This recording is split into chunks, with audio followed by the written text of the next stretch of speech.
नमस्कार बंधुगण, आपण माने अधिकांश लोकंकर घरे घोड़ार दौड़ुथिबा फोटो लागिथिबार निश्चय देखिथिबे एवं एका साथिरे 7टी घोड़ा दौड़ुथिबार फोटो आपण अनेक जगार देखिथिबे एवं प्रत्येकटी घोड़ा दौड़ुथिला परि प्रतीयमान होइथांती एवं आपण एही फोटोटी सेही माननको घरे देखिथिबे जे माने अत्यंत धनशाली होइथिबे एवं सेमाननको घरर प्रत्येक सदस्य सेमाननको जीवन रे मध्य उन्नति करुथिबे।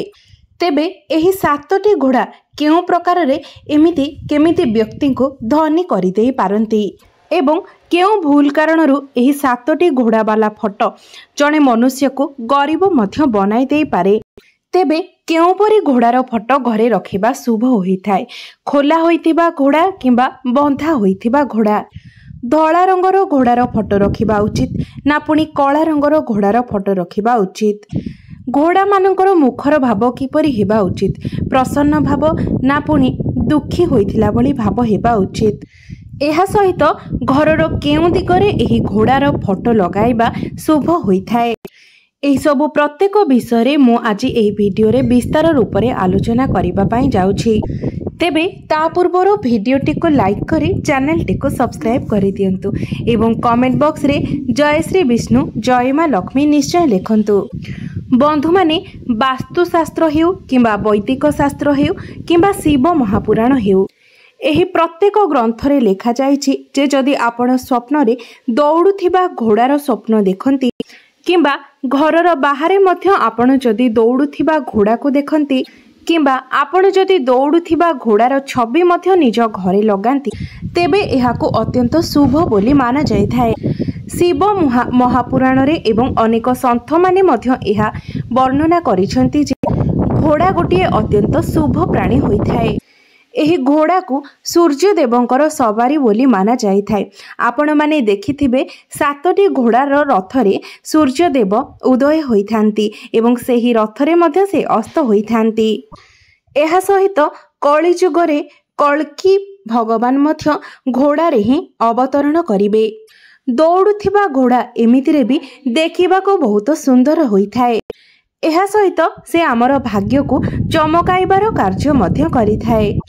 एपरि मान्यता अछि जे जदि आपण निज गृह रे दौड़ुथिबा घोड़ार फोटो लगांती तेबे आपणको घरर प्रत्येक सदस्य तांको जीवन रे उन्नति करिथांती एवं घरर आर्थिक स्थिति मध्य मजबूत होइथाय। तेबे जदि आपणको गृह रे आर्थिक समस्या लागि रहउछि किंबा धनर रोजगार कम हेउछि तेबे आपण निश्चित रूप रे निज गृह रे एही 7टी घोड़ा वालार फोटो लगाइबा उचित। मात्र एही फोटो को आपण सठिक जगार एवं सठिक स्थान रे लगाइबा उचित जहाद्वारा आपण को एहार शुभ फल प्राप्त होई पारिबो एवं आपणको आर्थिक स्थिति रे सुधार आसी पारिबो।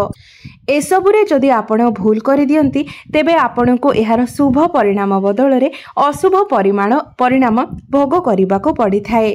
जदि आपण आपणकर बिजनेस स्थान रे दुकान रे किंबा कारोबार स्थान रे किंबा निज ऑफिस रे मध्य सठिक घोड़ार प्रतिछवि सठिक स्थान रे लगांती तेबे सेही स्थान रे मध्य आपण को अनेक लाभ प्राप्त होइथाय। कारण दौड़ुथिबा घोड़ार प्रतिछवि सफलता प्रगति एवं उन्नतिर प्रतीक होइथाय। तेबे आसंतु जानिनेबा आपण एही घोड़ार प्रतिछवि निज घरे किंबा ऑफिस रे केउ स्थान रे केउ दिगरे लगाइबा उचित जहाद्वारा एहा आपणको अधिक शुभ फल प्रदान करिपारिबो। एहा सहित आपणको केउ सब कथा प्रति ध्यान देबा उचित ताहा मध्य जानिबा। बंधु माने जदि आपणको घरर स्थिति ठीक नाही, घरे वास्तु दोष रहिछि, ग्रह दोष रहिछि, घरे सर्वदा कली झगड़ा लागि रहउछि तेबे आपण एही घोड़ार फोटो को घरर भितरे पूर्व दिगरे लगाइबा उचित एवं मने रखिबे आपणकर पूजा घरर कांथरे ही एही फोटो को आपण लगाइबे। तेबे सेही फोटोटी रे जेपरि 7टी धला रंगर घोड़ा दौड़ुथिबा अवस्था रे थिबे सेही फोटो आनी आपणको लगाइबार अछि। तेबे बंधु माने एही फोटो को पूर्व दिगरे लगाइबा द्वारा कौन होइथाय? एही फोटोटी को आपण पूर्व दिगरे लगाइबा द्वारा आपणको गृहर प्रत्येक सदस्य मानकर उन्नति होइथाय।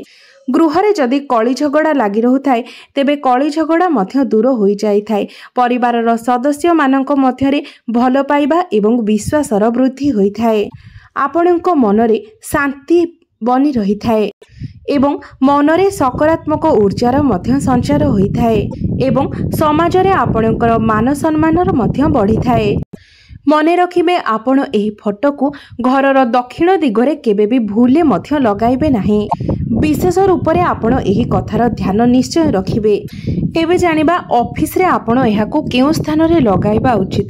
तेबे आपण निश्चित भाबरे आपणकर बिजनेस रे उन्नति हेबा पई एवं प्रत्येक स्थल रे लाभ प्राप्त करिबा पई एहाको लगाइबे।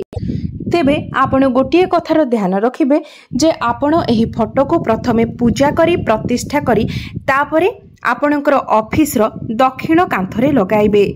प्राण प्रतिष्ठा न करी एहाको केबे भी ऑफिस रे लगाइबे नाही। जेमिति कोनोसी देवी देवतांकर पूजा करिला बेले जदि आपण कोनोसी नुआ मूर्ति किंबा नुआ फोटो आनी थांती तेबे प्रथमे ताहार प्राण प्रतिष्ठा करी तापरे पूजार्चना करी थांती।